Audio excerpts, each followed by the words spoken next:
All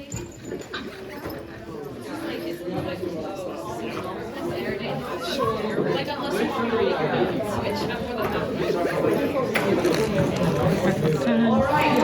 Hello.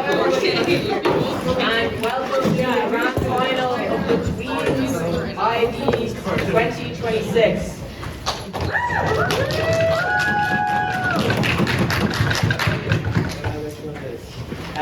What we're going to do is introduce the panel. So my name is Rod, I'll be the chair for this round. My pronouns are he, him. But I'm lucky to have an amazing panel. They would like to introduce themselves from left to right. We're missing Andy. Andy. We're thinking someone around. Yeah, anywhere. Yeah. Is he in the bathroom? Well, we'll do our introductions anyways. From left to right. Perfect. Now we'll let the teams introduce themselves. So in opening government. Abby speaking first, she, her. Henry speaking second, he, him. In opening opposition. Oren speaking first, he, him. Lee speaking second, she, her. In closing government. Zara Larson speaking first, Alyssa, she or they, please. Pink Panther speaking second. And closing opposition. Aiden speaking first, he, him. James speaking second. One more round of applause for our finalists.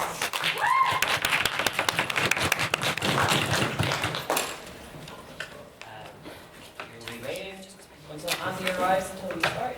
But after that, we'll introduce ourselves.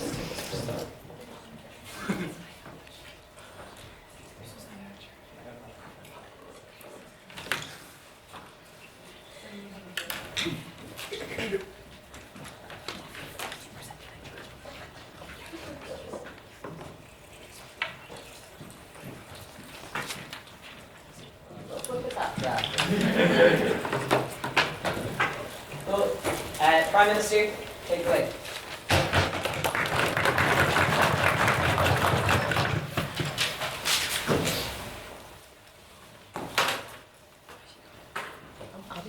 I think they might want to record over there. My bad.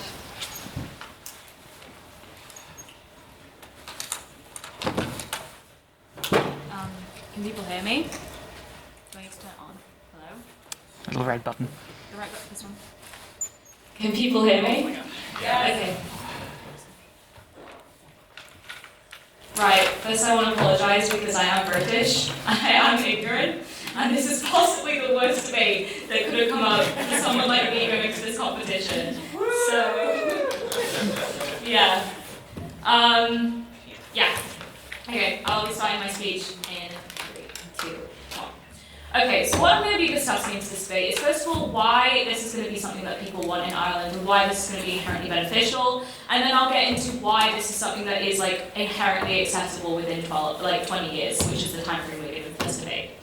So first, I guess I'll do some modelling in this idea that like what does a united Ireland actually look like? Okay. I think this looks like an integration of these two countries into which existing structures, pre-existing structures like your like versions of MPs, sorry, I'm going to be using British lingo, I apologise, are already representatives, they are just being integrated into the system as like a united front. And so like there is like this enmeshment where not that much is really changing apart from the fact that you have this united front. This will be more implicit as I go on to talk about this in the debate.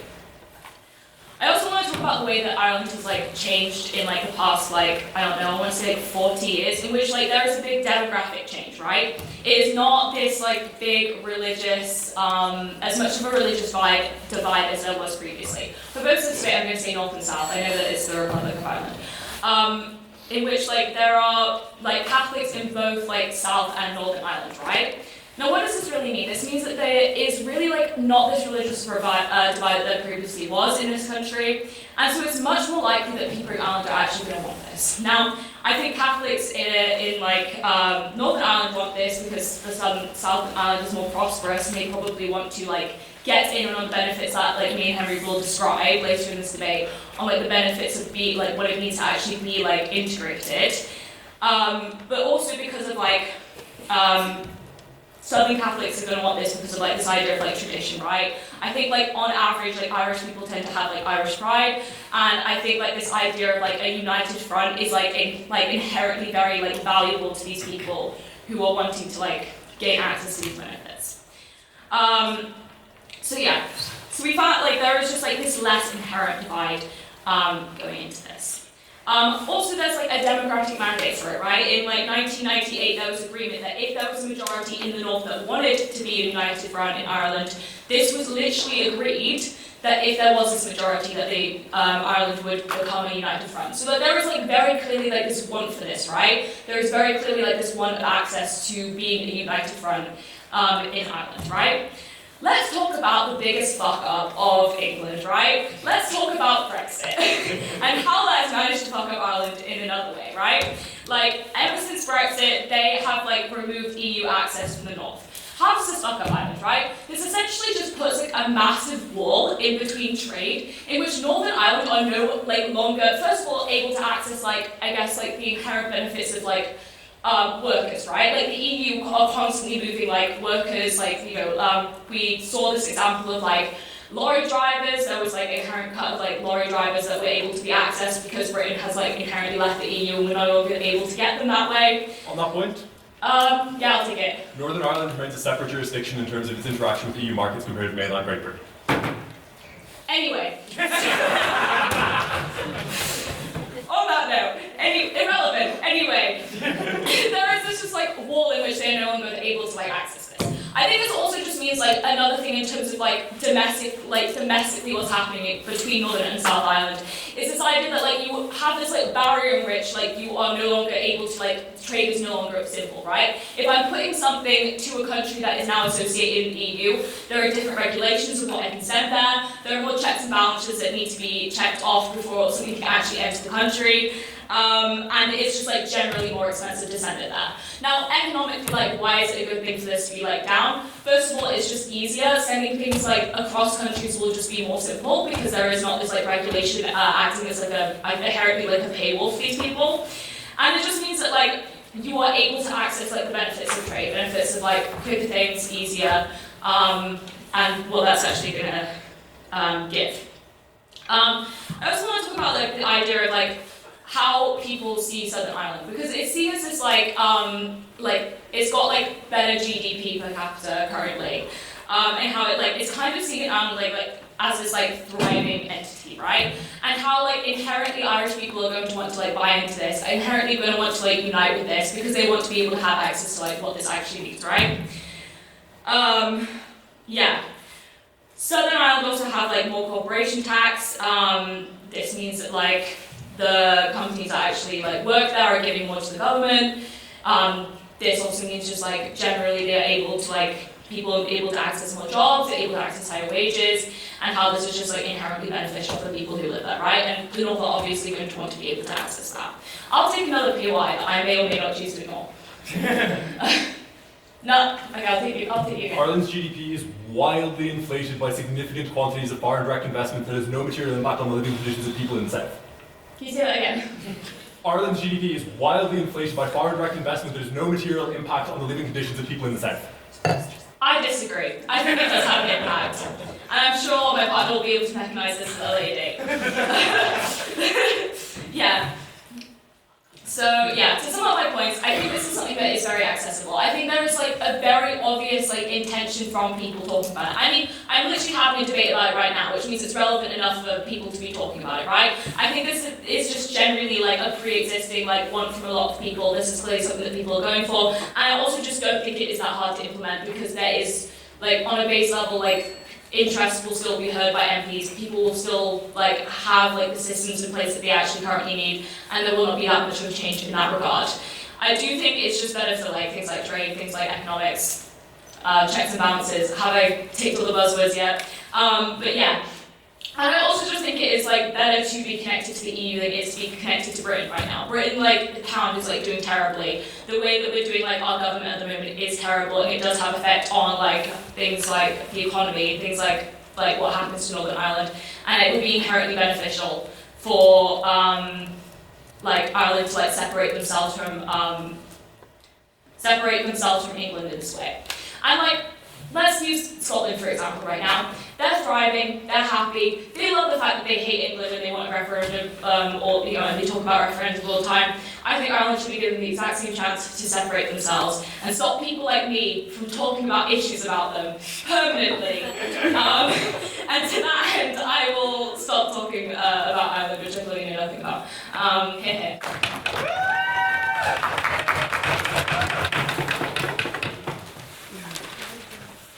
I'd like to thank that speaker for their fantastic speech. And call on the leader of the opposition. Here.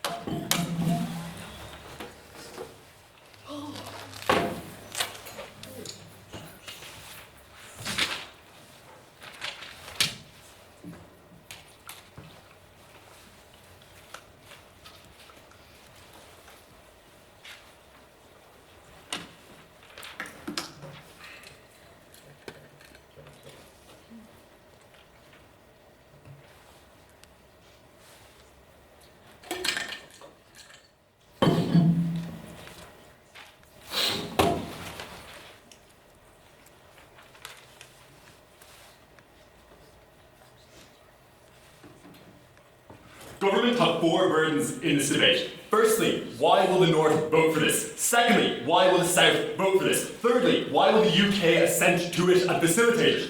Fourthly, why, even if all of those happen, why does this happen in the next 20 years? Even if the vote happens within the next 20 years, why does unity itself actually occur? These things take time. If even one goes unfulfilled, opposition obviously wins this debate. Firstly, on opening government. Like, religious divide, tradition, nationalism. You know what I care more about than ideas of nationalism and a sense of connection to some people who I've never even seen because they exist in what is, in my head, a separate jurisdiction? My ability to put food on the table. My ability to ensure that I can provide for my family. Cool. Brexit, unfortunately, PM, clearly, just empirically, the AIB would be aware, because this was one of the most important things in Brexit discussions, a very frequent topic in headlines, was the existence of the economic border along the Irish Sea, and the facilitation of direct trade between the North and the South.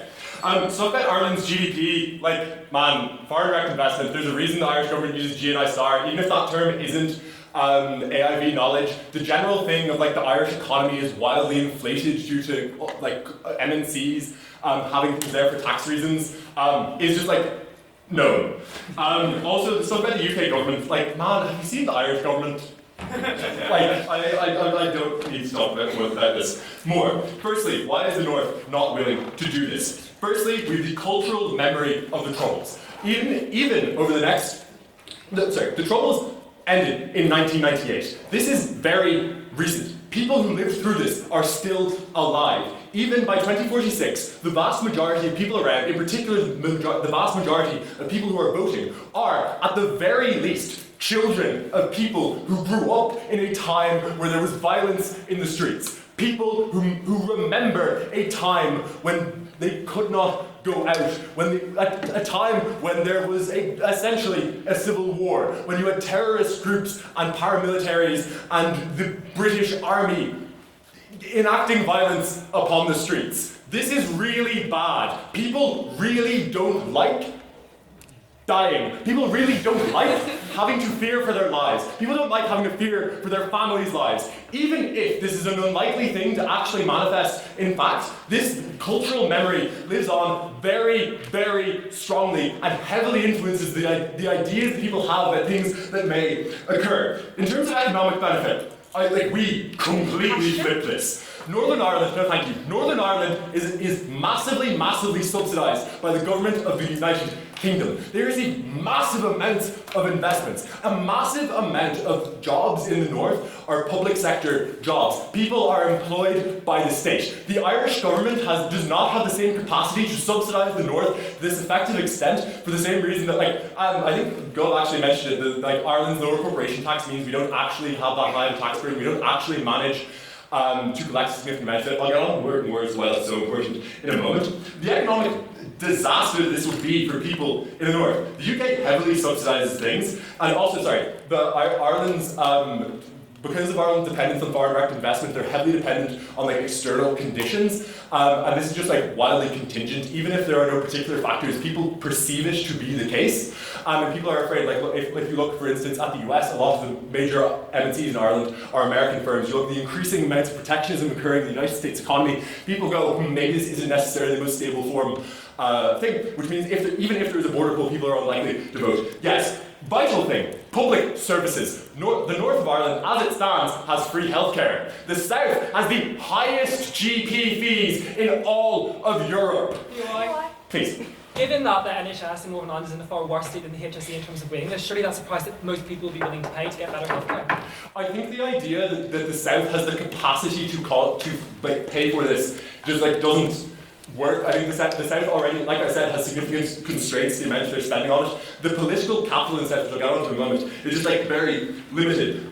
Personally, I think having access to healthcare is good. I think voters care about this. I think the people who would have to pass this referendum care about this. Also, you have significant internal tension in the Northern Irish Assembly. People have no faith in Stormont to effectively govern. It has been out of session for a majority of its existence. People have seen the various failings of the consociational system as it stands.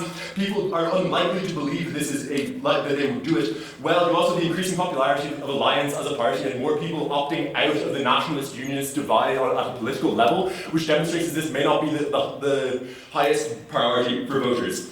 Also, just the EU, economic integration exists, that's not a benefit they would capture by doing so. Also, this stuff would just take time. Convincing voters that they ought to vote in this direction will take time.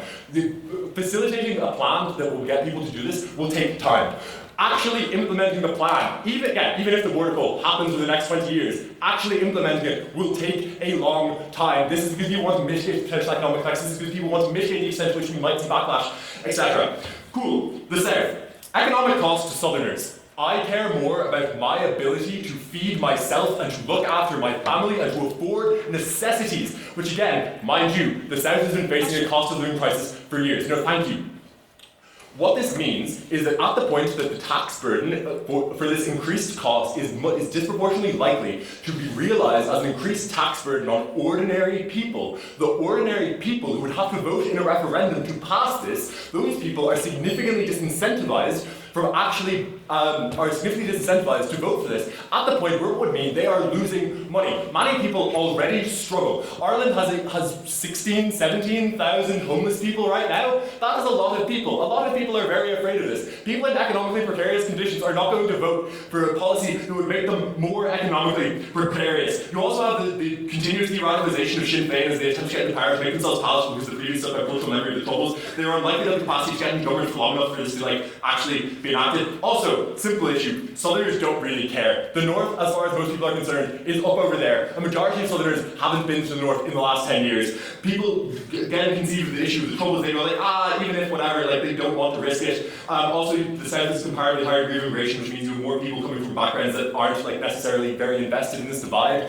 And even if people go it would be nice. Again, it's econ, man. Also, the UK has very little incentive to do this, and they like the symbolic demeanour that they continue to hold of the North, continue to fear from the UK government regarding the possibility of violence, general British people not really caring about the North, and also just the cost. The UK doesn't want to risk being burdened with a massive cost of doing this. Government has 4 burdens. If any of them fail, government as a bench fails. Easy. Oh.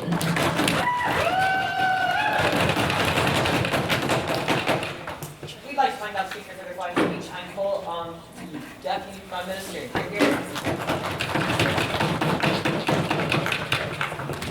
Thank you, panel. I'm going to begin my speech in 3, 2, 1. It was stated by the Leader of the Opposition that we need to prove 4 burdens, and that's exactly what we are going to do. First of all, I'm going to give you 3 reasons why the North of Ireland is likely to vote for this United Ireland. First of all, it's history. We understand that in the recent census there was a larger number of Catholics and Protestants. What does this mean? Catholics traditionally have a stronger association with the Republic of Ireland due to the history of the island, due to the fact that partition was something that was only created really in modern history within a very small period of time. People have stronger connections to the south, they have relatives there, and therefore they're likely to buy into this historical idea that this is something that their parents wanted, that their grandparents wanted. In addition, a large number of them have connections to the people who were involved in campaigns during the Troubles, during the Civil War, and there would be a historical allegiance to them to buy into this concept of a united Ireland, and fundamentally that support would be locked in. That has been evidenced by the continuing fact that the vast majority of Catholics within Northern Ireland continue to support nationalist political parties like the SLP, like Sinn Féin, and if what opposition was saying was true, there would actually be a significant increase in the number of Catholics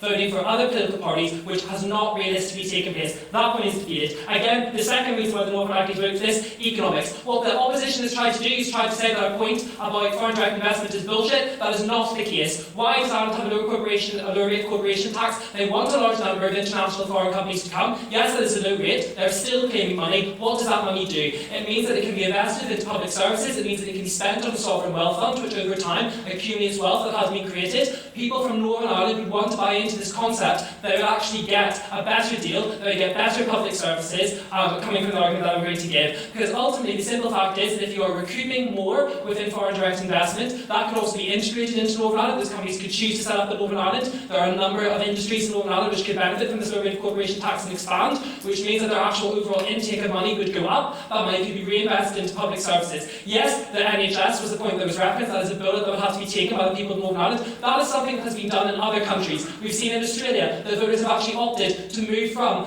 public-based systems of healthcare to heavily subsidised some private models because they want better services, they want reduced waiting lists, which Northern Ireland is being crippled by. That shows that there is political incentive for people to buy into a concept of a privatised healthcare forum if it's going to bring a substantial increase in their services. Yes? What incentive do MNCs have to set up in Derry over Dublin? They have significant incentives in the fact that Derry is a cheaper place to live, and therefore people would want to, their employees would want to be there. The fact that it's relatively untapped wealth, the fact that it has a university. There are multiple reasons that significantly prove that point. Third of all, what we need to consider is today we actually literally had a debate about Nigel Farage, that the Reform UK is polling on over 30%. It is within the balance of probabilities that Nigel Farage, or another right-wing person, can become Prime Minister of the UK. He is somebody that has literally said he doesn't care about Northern Ireland, he'd be quite happy to let that go, and therefore that would explicitly give UK consent.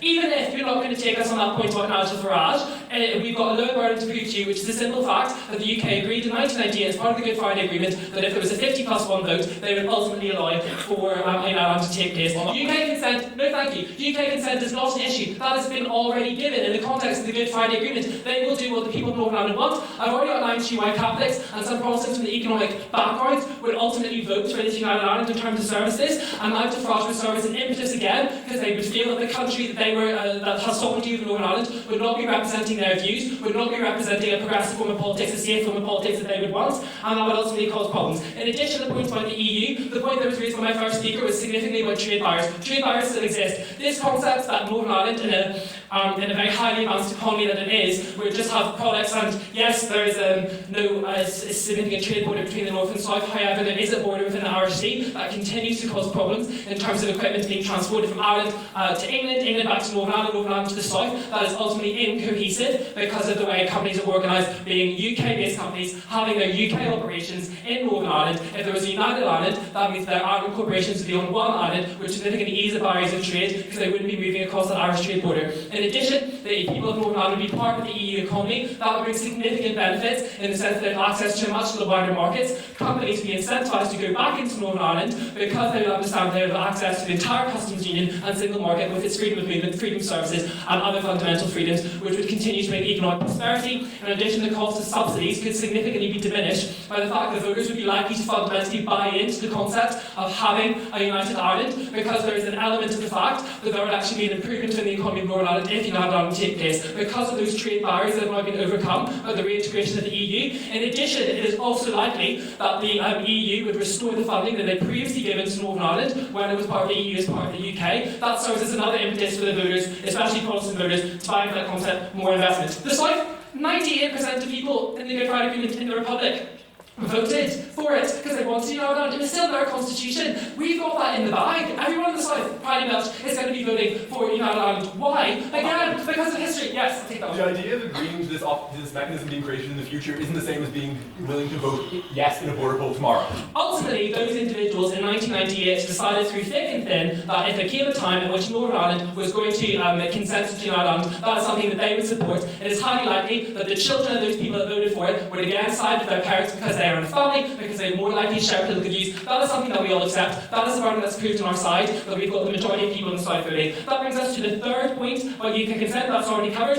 Then in addition, we need to consider why does unity occur. The point was raised about immigration to the south and how that could serve as a barrier for the people of the south voting. Ultimately, a large number of people that if they want to immigrate to the country, they want to immerse themselves within the culture, they want to assimilate. One of the key aspects of Irish culture is that history. The people who sit for Irish citizenship must study history. They must study the fact that Ireland, there has been partition, and it is highly likely that in an effort to assimilate with the other people of the Republic, with most politicians in the Republic constantly proclaiming that they want to see United Ireland, they would think it is in their interest as an immigrant, if they want to assimilate in society, if they want to get on with their politicians, if they want to get on with their friends and work colleagues, they would also support the idea of United Ireland because they naturally, by bias, by wanting to have social cohesion, would buy into that concept that they wanted to be seen as someone friendly, if they wanted to be seen as someone that shared similar values, that they would buy into the concept of United Ireland, and therefore those immigrants who subsequently receive permanent residency, receive citizenship, would be more likely to vote for United Ireland in that context. That's a particularly low burden, that is a burden on social issues, and we all know that individuals in this room will have decided to perhaps augment behaviour in order to fit in. That is something that is very common, and that is something that can probably take place. And then in addition, the point about volatility within economic markets, again, to rebut that,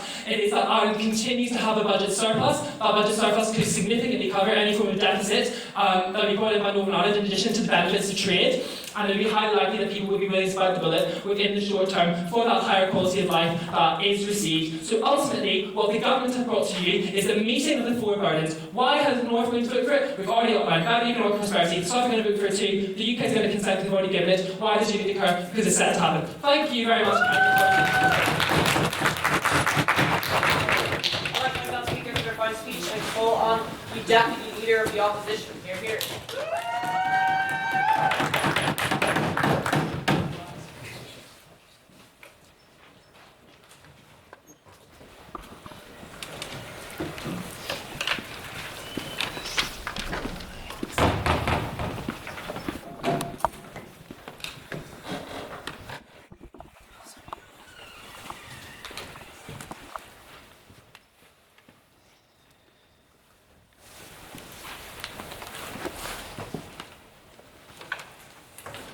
Okay, a few things before. I'm probably going to go through the rebuttal first and then kind of go through our case and really get into the whole UK argument that we have with the burden. Okay, so first I must remind that we have four burdens, right? We have the first burden being, why will the people in the North be okay and vote for this? Why will the Southern people be okay and vote for this? Why will the UK agree to be doing this? And why is this specifically in 20 years? The opening has given you nothing to tell you that this will happen in 20 years, by the way. They give you no mechanisms, don't tell you anything about that. So specifically, they want to tell you that the only people that matter, the only burden, is that the North is the only vote. Okay, cool. Even though we give you these burdens originally, let's take them at their best. Let's do this. Okay, we still win. Why do we still win? Well, people in the North aren't going to vote for this because of a few reasons. Number one is inherently economic. Think about how much jobs will be lost, right? If the public sector that exists in the North right now is the biggest employer and the biggest provider of services in the North, do you think people are going to vote to take away their jobs? Do you think that they're going to have all of the same exact services twice in the same country? No, that's not going to happen. Especially also, how do you think about the integration of how having two governments in one country would be? You would have to re-upheave the entire form of how the government is to implement more people. I'll take you later. Okay, so yeah, another thing I'm going to go through. So their entire point on like Brexit, once again, we have pointed this out in the POI, like there is a separate trade area than mainland the UK. Another point that they're saying, oh, it's not that hard to implement. I hate to break this to you, but it actually takes so much legal effort to implement this thing. Okay, so you could take years to be implemented. It could take multiple years, like decades to be implemented. Not to mention that I don't think it's going to be very easy for the UK to just like agree. I know that they are like, oh, we'll help facilitate this thing, but like facilitating, like also sorry, whatever. I think there's also going to be probably a lot of pushback from politicians and people who are basically spreading propaganda in order for people not to want to vote for this, right? I think that there's going to be a lot of benefits for the people who are in power to dissuade those voting from actually doing it. Okay, so another thing that they want to tell you is that why will the North vote for this? They tell you I'll take you later. Their main point is, okay, there's a lot of Catholics in this country. I just don't think that this necessarily guarantees that they would vote, because I do think that people prioritize the welfare of their lives more than the party that they are affiliated with, because you actually care about your job, you care about your access to free health care. I think you also care about the fact that, like, I don't know if necessarily you being religious necessitates that you are voting in a certain way. I think it can be, okay, whatever. Moving on. Okay, so their point also on economics, essentially. So they tell you that there's going to be better services. They don't tell you why this is happening. I actually think that there was going to be less good services. I also think that all the money that they talk about that would come in actually does not come in, for a few reasons why we've proven to you in our opening. But I also think that even if it did come in, you would need that to integrate the two countries together, right? The areas together, and therefore we can't actually access any of the benefits that they've given to you because it takes a lot of money to integrate a new country. Okay, back on to our points. I'm really going to go through like why the UK has little incentive to actually like agree to this and help. Okay. This is a huge tax burden. Okay, this is a tax burden on so many people. And I think this also really weighs because a lot of people are going to be affected. This isn't just the North and South divide that is going to be affected. This is kind of the global economy, specifically in Europe. I think that also, like, Britain does like the fact that they have the UK, not UK, Northern Ireland. Like, I think that this is like kind of commonly accepted that the North is part of the UK, and I just don't think there's also an incentive to help set up the way that the Irish government would work in the UK. I also think that this means that there would need to be like an implemented handover plan, and I think that would take a lot of time and monetary resources. I also think that like I think I'll take you in like actually like 30 seconds. I think the opening kind of entirely disregarded the fact that the Alliance Party is actually on the rise, and that's why people aren't going to vote for the North rejoining, mainly because the Alliance Party is essentially like people who don't really care about unity, and like this is on the rise because there's more issues going on. Okay, Henny, I'll take you. There was a majority vote in favor of Brexit in the UK. Do you think most of the people who voted for that knew just how bad it would be? I think that like they were given policies that told them like what is going to happen. I think that if you're voting and you vote majority, I think the average person is an informed voter. I would like to say that. Just like at least they've read a pamphlet. I don't know. I don't really know how that's relevant right now. So essentially, like there is so like the country of Ireland wouldn't be like amazed, wouldn't be super stoked about this for a few reasons. This would be a huge tax burden, like a huge tax burden. Creating integrating an entire section of a country that is a part of another country, okay, takes a lot of time and effort. And also, like, I don't think this can be, like, if you're going to do this in a way that is peaceful and doesn't trigger memories of the Troubles, like because of the amount of political unrest and violence that happened, I think most people are disincentivized to actually want to have political upheaval in the North. Okay, so when that happens, if you were to do this, it would take a lot of time.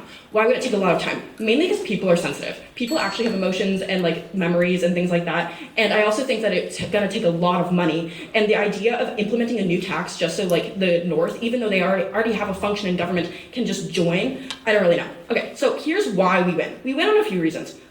First is scale. We win on scale because we think that the impact of the economy that would happen if the North were to join the South would affect more people. We think this would happen in the UK and Ireland, and we also think that this would happen across the world in a global sense, especially in Europe. We think that this would kind of disrupt the way that we understand trade and disrupt the way that we understand these economic things. Okay, then I'm going to hit We also think we have a bigger intensity way. We also think because the fact that this is an emotional thing. The Troubles are an emotional thing. People died. We don't think this is great. People are upset about that. Okay. I also think this is an economic loss. What are you going to do when you lose your job to the because you belong to the private sector? If the private sector of Northern Ireland, not private sector, public sector. If the public sector of Northern Ireland is the most important and main employer right now, you're going to lose your job, and that's going to be sad, and you're not going to like that. And also, it's going to be bad for quality of life. We also think that this is entirely, like, very certain because this entire thing is dependent on a popular vote, and the government cannot tell you why.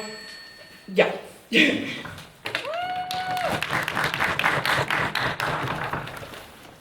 I'd like to thank that speaker for their fine speech and the top class. What's been a great debate so far. Now I'd like to welcome a member of government. Here.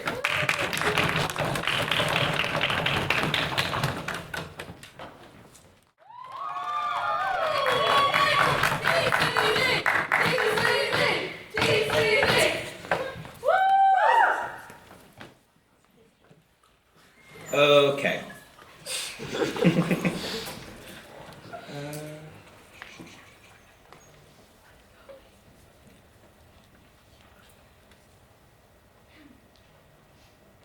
I need to time myself.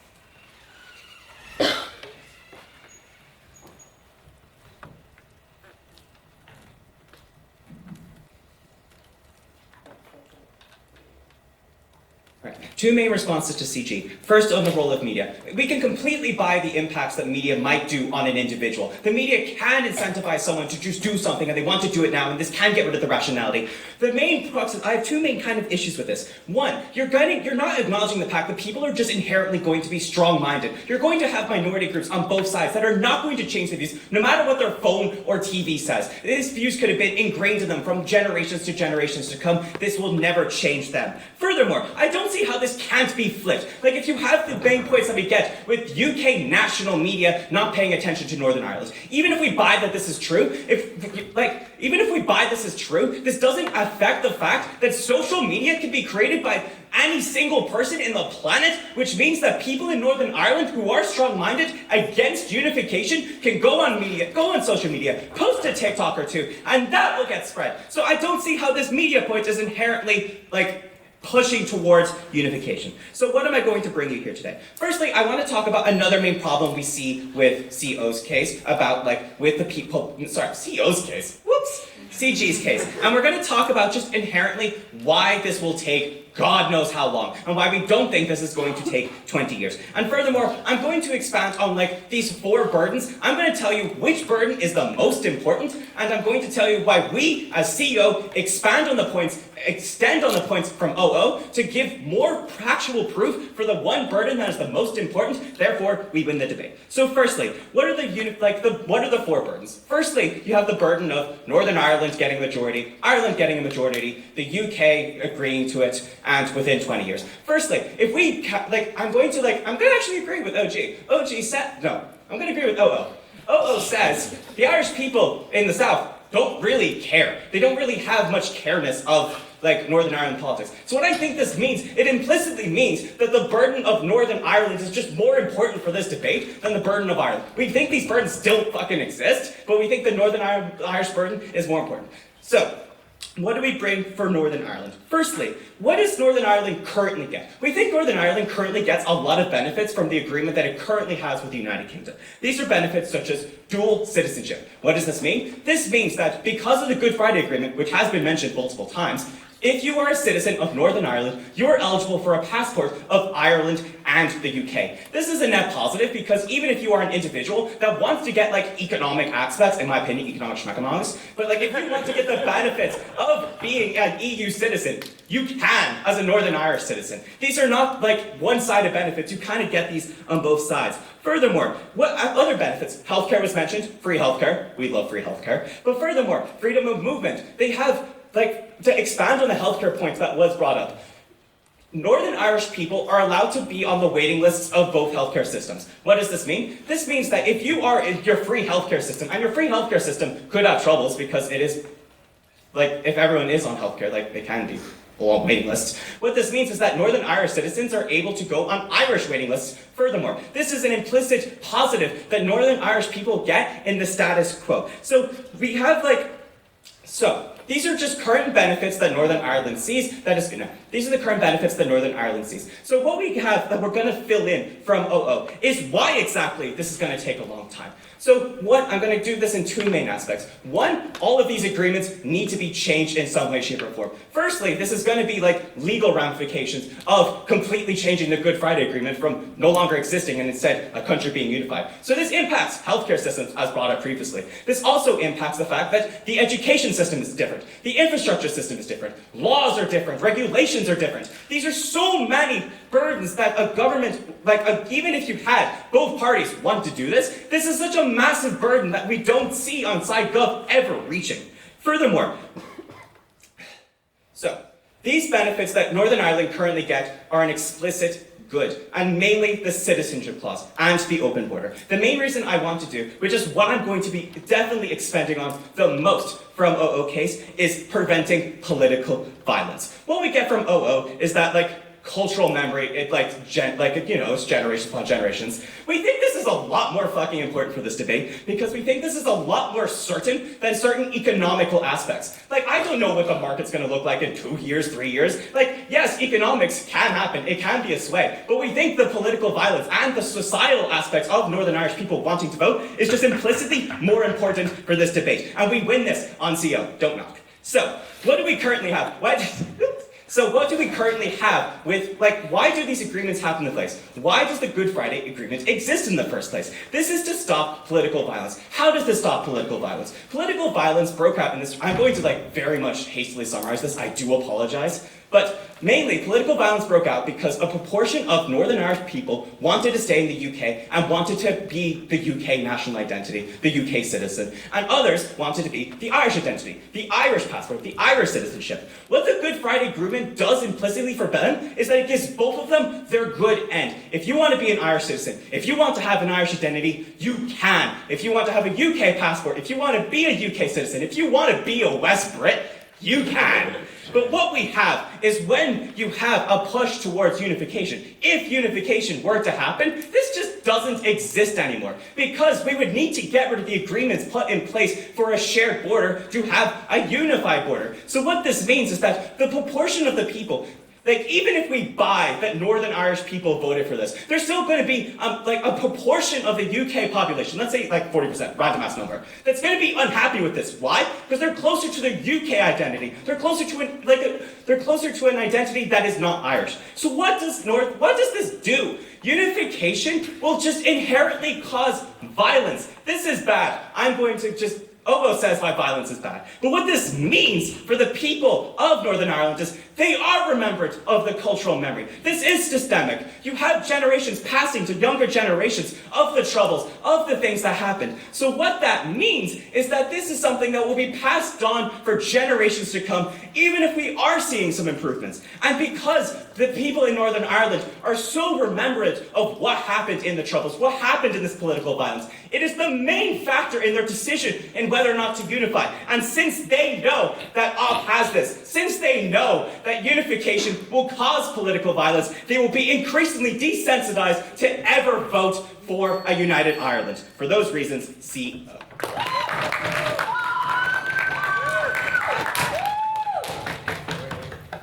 I'd like to thank that speaker for their fine speech and call on the government whip.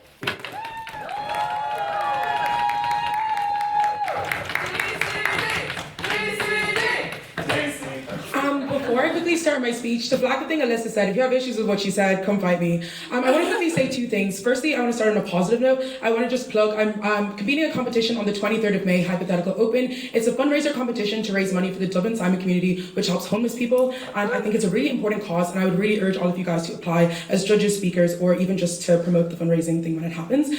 Secondly, I just want to say, while I have the platform and people are listening, I think that racism is really bad, and you should think so too. I don't just mean that you should say, oh, I'm sorry, Henny, saying that people in debating are racist or say mean things to you. I think you should be an active agent and you should call it out when you see it, and you should not be afraid to think of losing rep or being afraid of what people are going to think about you. You should not partake in it, and I think you have an active duty to call it out. So I would urge you guys to all do this going forward. Thank you very much. Okay, I'll stop here.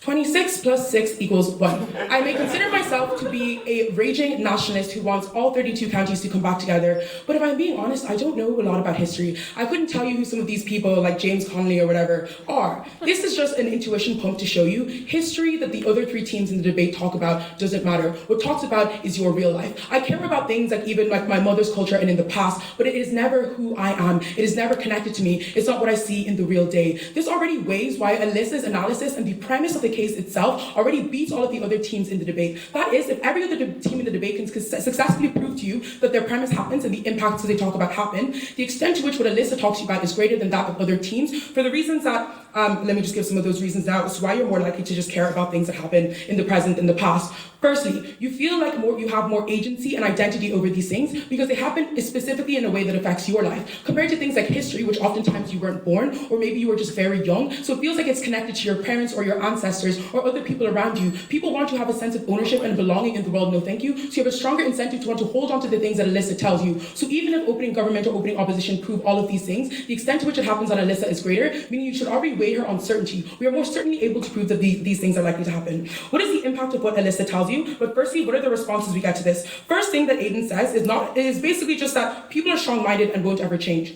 Why? That's not a response. You have to actually prove this. I posit to you that now more than ever and within the next 20 years, people are willing to change all the time. I think I've walked down the street and I've yet to be subject to like blatant racism in Northern Ireland, but I promise you 10 years ago, I could not have done that. And I might still have seen one of those no blacks, no Irish, no dog sign around. I think the world changes very fast, especially in a globalized world where people have access to media. You are forced to see other individuals like you. I just don't think that this response has any issue. Secondly, they say, flip this, UK national media are gonna like do all the stuff that we said. Alyssa preempts this and explains why UK national media are caught up in things like, for example, dealing with Farage, which is just more important because it gets you more clicks, because it's more salient, and it's happening on ground, and they're affecting other individuals earlier. This just means that even if people are doing what closing opposition says in response, they are competing with other things. This don't have the same level of competition that happens in Ireland because we just don't have a Nigel Farage equivalent. Don't tell me that AIM2 is doing what they're doing. And also just a second funny response. Everybody want to be an influencer, but not everybody go viral. You have to prove your response. What is the impact of what Alyssa tells you? I think Alyssa simply just proves to you why there's very strong incentives. What leads on from what she tells you?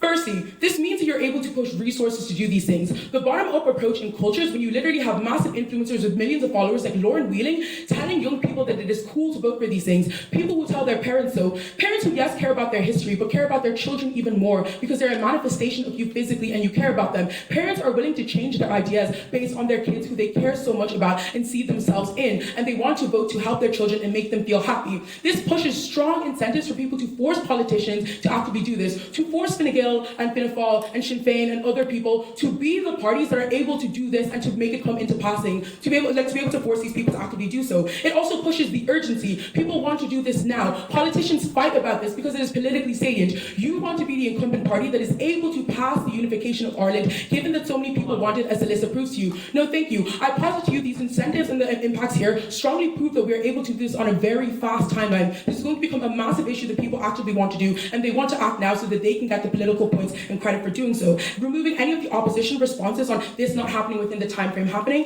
and then also if you believe that OG doesn't miss that burden, I think it somewhat fulfills it. Let's go through some more like detailed responses then. Broadly to opposition bench. What are some things that are said here? They say that the North is unlikely to want this. I think there's a few reasons here. They say that the Troubles ended recently and people still have living memory. The issue is that there is quite a relatively similar mix of people who were like nationalists and unionists. They don't prove to you why either side actually weighs. So even if it is the case that people still remain founded and steady in the types of opinions that they have, there actually isn't like necessarily proof as to why one of these is going to weigh over the other. But what are the responses? I think firstly refer to my wing. You have greater proximity to yourself and the current day. You have more epistemic access to understand yourself. People are oftentimes selfish individuals, and sometimes people just kind of don't really care that much about the past and care about what is important to them and care about their own ideologies. A lot of people are oftentimes really selfish. But thirdly, it's a visceral confirmation. You can see the resurgence of the Irish language. You can see people saying "diagwitch" to you every single day, and all these types of things as well. It means the world around you reflects and confirms your own beliefs, so it makes you more likely to change, and all the things Alessa says on why this compounds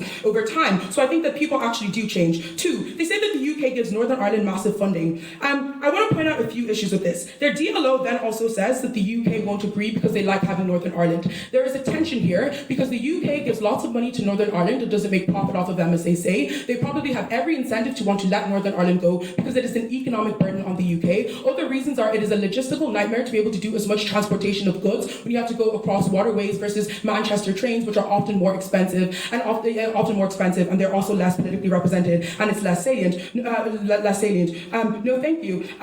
What else? I also just think that there's also competing issues and priorities. For example, investment in London, investment in non-London cities like Birmingham, Manchester, etc., which oftentimes just based on population and how the constitutions are drawn just have more political power. So I just like more political power and all these types of things, meaning that the Northern Ireland doesn't actually receive significant investment from the UK. This is important because 1, it deletes the opening opposition premise as to why there's an economic incentive to actively want to stay, but then 2, it removes the second burden thing of explaining why the UK wouldn't want this to happen. Opening. Yeah, the reason that the UK government as it stands takes on that economic burden is because they want to retain the symbolic claim. Signing this away would be a disaster for any government. I've explained why the symbolic claim doesn't exist. If you go to the UK now, this debate isn't really much of an issue. People are worried if immigrants are going to be sent home. People are worried about what the fuck the far right is doing with the economy. People are concerned that for the first time in history, the Conservatives aren't actually one of the top 2 parties in the UK. I promise you that this is not actively salient, and they're happy to give it up for the reasons I said. There's a debate on healthcare that comes from opposition teams. I would posit that both the NHS and the believe me, I'm a med student, well, dental student. The NHS and HSE are both really shit. You have 6 to 7 year waiting lists for things like braces. I don't think the 1 year difference makes a meaningful shift as to whether or not you vote for this. You guys never actually weighed why this is likely to be the case. Lastly, they just say that people in the north don't have faith in Stormont. This is good and it helps closing government. Why? Because it is harder for incompetent politicians to be able to bargain against England, Scotland, and Wales. It is easier for you to be able to bargain with simply just the Republic of Ireland. I think there's less moving pieces. I think you have less conflicting incentives to want to negotiate against. You're also geographically closer to them, so the instances in which those incentives diverge are likely to be lower. So the resources and the competence needed to be able to bargain are lower in the first place. I think they have massive incentives to actively be better off. All this simply just proves the strongest incentives as to why people are going to want to do this on a massive claim of urgency. For all these reasons, vote for closing government.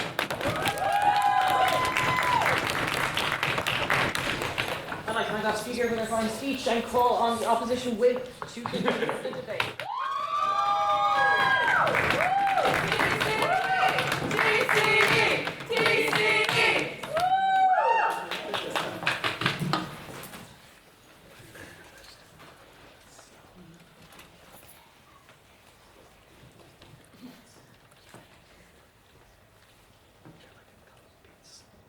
I want to start by comprehensively responding to CG because I think it places our extension in a unique place within this debate. Because I think CG are broadly right. A lot of the stuff that Top Half misses within this debate is why exactly all of the political issues, the economic issues, the social issues, etc. actually translate into people's heads and why they vote perfectly as like a zeitgeist of like, oh, I'm going to vote like on all of these sorts of interests. I think it is a reasonable assumption to say that people are selfish. However, I think the actual media discourse that they get on their side is the exact reason why political discussions on this sort of thing are going to stagnate and are going to stop. The level of backlash that is going to come from this happening is precisely the extension we bring to you from closing opposition, precisely why the voting mechanisms do not work at any stage of the chain of logic. The first thing that closing government says to you about how like the rhetoric on the media is going to be really strong on people is that there's lots of like anti-colonialism rhetoric on media about like opposing oppression and like genocide. Firstly, like Northern Ireland isn't like doing anything like that bad, like come on guys, obviously colonialism is bad to some extent, but like it's not that extreme to the point that loads of people are going to buy into it. But then the second claim they say, which entirely contradicts this, is like, okay, the UK aren't going to come in and like promote loads of stuff because they're too busy dealing with their own issues. They say before this that like loads of other countries are going to talk about Northern Ireland because they're anti-colonialists and all of that. Presumably if other countries only care about themselves, as they analyse that the UK does, everybody else is not going to care about some political issue in Ireland dealing with that sort of thing. And so I think the majority of media talking about this sort of thing is probably going to come from inside of Ireland. And this is a problem precisely because of what Aidan tells you, because this is a very contentious issue, right?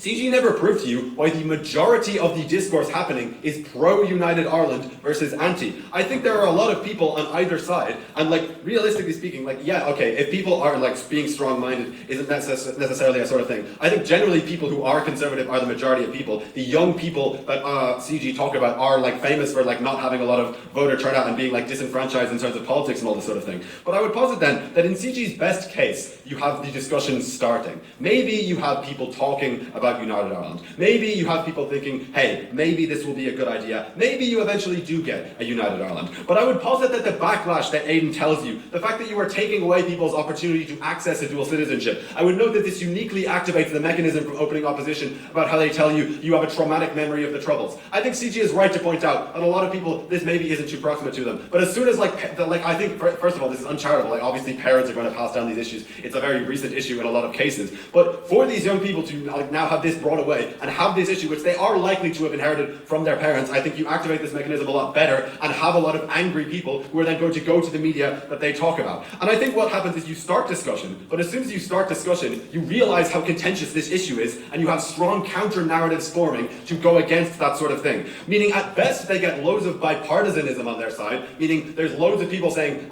United Ireland is really good, we should all vote for it, and loads of people saying, United Ireland is really bad, we shouldn't. I'm unsure how this is sort of weighs up. And I think the majority of people, when they see this sort of thing, are relatively apolitical, as they themselves talk about. I think it is reasonable to say that a lot of people in the South don't care. When they see that it is a massively contentious issue, I think a lot of people don't want to be particularly controversial and are likely to be desensitized to it, are likely to disengage from it. Because when they see that loads of people are emotionally charged on either side, they don't feel like they want to be seen as the evil person on one side or the other, and therefore it becomes very tiring to actually engage with. I think both of these mechanisms stop actual progress being made, at least in the 20-year time frame that they must stand over. They also say that history doesn't matter. I think maybe this matters to a lot of people. It isn't too proximate, but I think it's proximate enough that the level that to which we are taking it away from them is very important.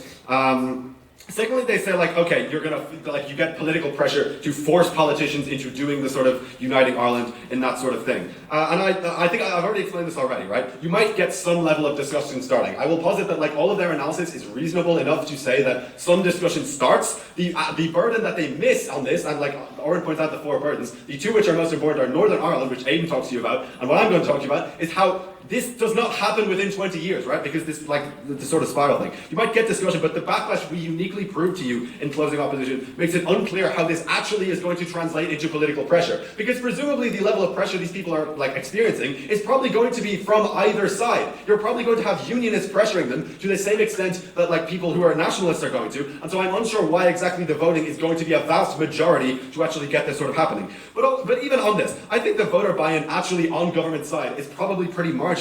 Because I think the youth uniquely have a low voter turnout. They're known for this sort of thing. And we give you the structural reasons why this is likely because they're desensitized from things like the media and that sort of thing. So I think the young people are not very likely that are going to be super engaged with this issue as they talk about because they're more malleable in their views in this sort of way. They're probably going to be minority in the votes, and the people who do vote are probably just going to stick with the people they were voting with before, who, as we can empirically see in the status quo, do not support this sort of thing and is not going to are not generally going to care about this sort of thing, and are also the kinds of people who have the traumatic memory being far more proximate to them, as Aidan tells you, is violated on government side of the house then. Why then, yeah, Owo says that there's stuff about legal, okay, well, yeah, sure. We prove why this is so compelling and urgent that apolitical and moderate people will vote for this. We only need a majority for this. Which side are they voting for? That's the problem. This is a very contentious issue, right? The stuff comes from within Ireland. People care about either side. Even if you are apolitical, I would posit that the response you might get, this is what you're missing, right? If you're apolitical, presumably you're apolitical because you are desensitized from politics, because you believe it might not help you, because you believe it does not serve you. I'm unsure why seeing loads of yelling on social media is suddenly going to spur you to go out and vote, given you have the exact same reasons to not do so in the past. Yeah, we also tell you about this sort of level of political violence that is like to happen. And I would note that this is extremely important, because as at the point at which we activate opening opposition's traumatic memory mechanism on why people don't like this, there are some people, obviously most people are going to be reasonable, but even if a very small portion of people are going to be doing violence, that is an incentive for politicians to stop discussion on this sort of thing, because they see it as causing tangible harm to people, because they see that it is having a massive impact on people's lives, and they broadly just do not want that. But I also think there's just a general fear for their own life, right? Because if they're the ones pushing for United Ireland, and they see someone get like bombed or like shot or like attacked because of it, they're probably going to think, I might have a target on my back. How many people have this view? They're probably not going to want to accelerate discussion on this sort of thing. They're probably going to want to not have this level of discussion happening on this sort of thing. So, when you have like this sort of back and forth mechanism that which CG talk about like media sensationalism of this issue, I don't know why either side isn't sensationalized. I think the media is a unique reason why exactly people do not vote. I would note that this is prior to both opening teams, because opening teams are vulnerable to CG's weighing, saying why exactly do people weigh up these like initial incentives of like, oh, are they going to vote for their economic interests? Are they going to vote for like whatever? A lot of people do vote just on apolitical issues, on political issues based on emotions, things like Brexit, like they point out. But I would posit that this level of media sensationalism can actually do the exact opposite and harm efforts for United Ireland. Maybe it will happen at some point, but it's not happening in 20 years. Come on.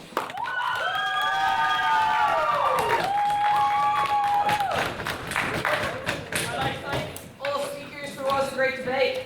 And one more round of applause for our open finalists.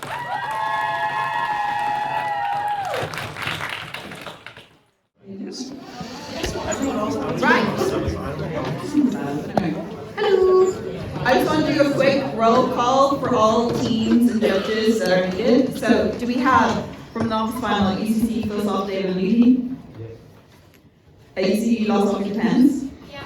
UCC LMH Lyrical and Harmonic? Yeah. TC Phil Caffeinated Translated Contest? Yeah? Yep. Okay, and then for the grand final, oh sorry, do we have Henry? Yeah.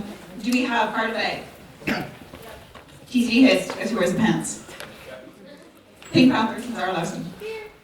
TCD Phil, 8 Eyes.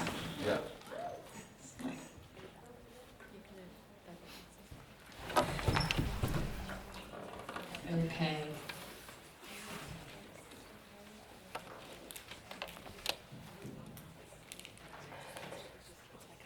Oh yeah, first from us, just a couple thank yous. Thank you very much to Queen's for hosting the competition. It's great to see more competitions on the island of Ireland. So hopefully this is the start of a continuous competition, and you were great to work with.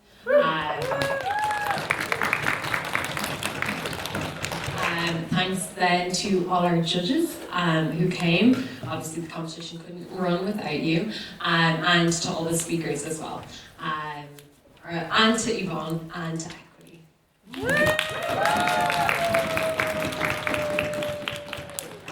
Okay, cool. Now we can get on to sort of what you're waiting for.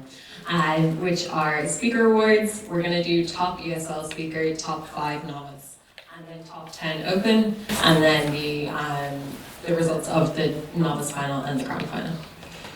Okay, top ESL speaker.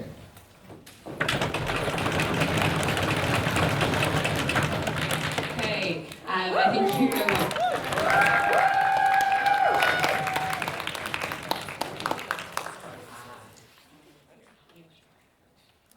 Well done. Wow. Okay, well done. And then top 5 speakers. Novice speakers, sorry. It's so good. Is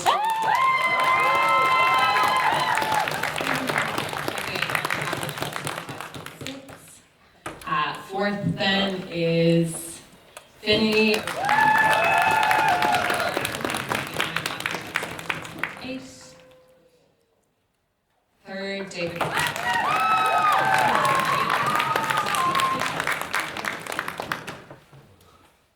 Second then. Average 76.4. And then first.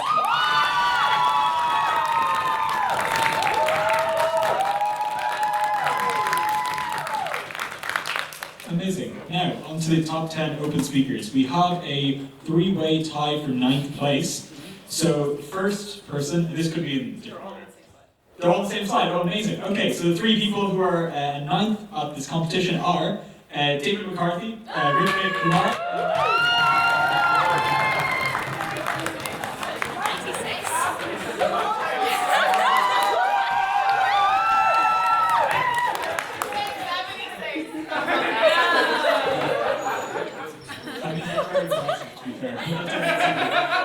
Okay, now, On to 7th place, we have a two-way tie between Elite City.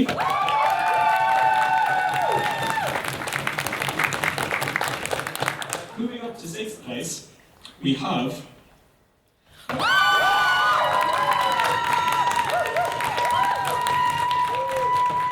breaking into the top 5, we start out with Oren.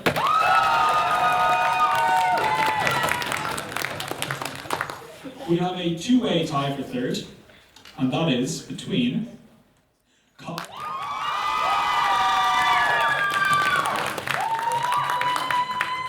and now in a shocking turn of events, it's going to break the top 2 speakers. We start with Henny.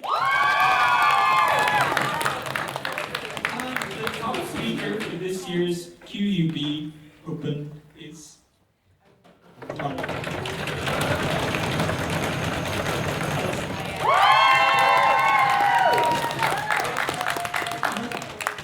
So now we'll move on to novice final, Henry.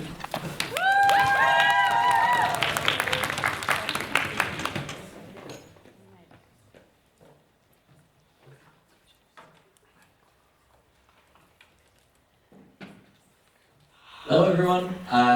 Firstly, quickly on like a convening note, thank you all so much for coming. Thank you to the 3 wonderful people behind me. This would not have happened without them. So thank you for answering my unsolicited text on WhatsApp. Thank you to all the Queen's novice speakers who came out and gave this a shot and an effort.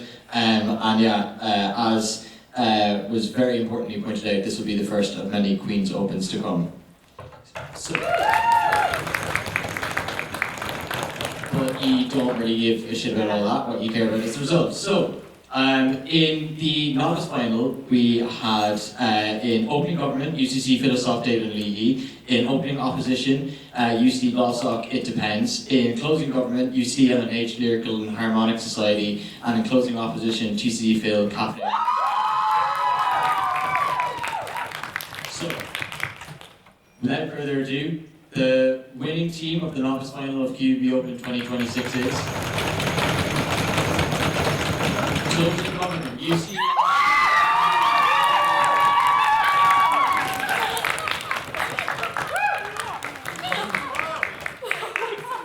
Okay, well done. And Ross.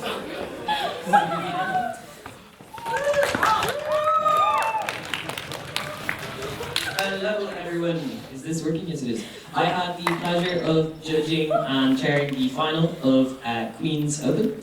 I had a wonderful panel consisting of Andy, Anna, Katie and Ray. So round of applause for them. The teams in the final were in opening government, Cardiff A. In opening opposition, TCD Hiss Guess Who Wears the Pants. In closing government, Pink Panthers and Zara Larson. And in closing opposition, TCD Phil, 8 Eyes. After an incredible discussion, which was very efficient, in which all teams were considered, we came to a unanimous decision, and the team winning the open final is the team in opening opposition, TCD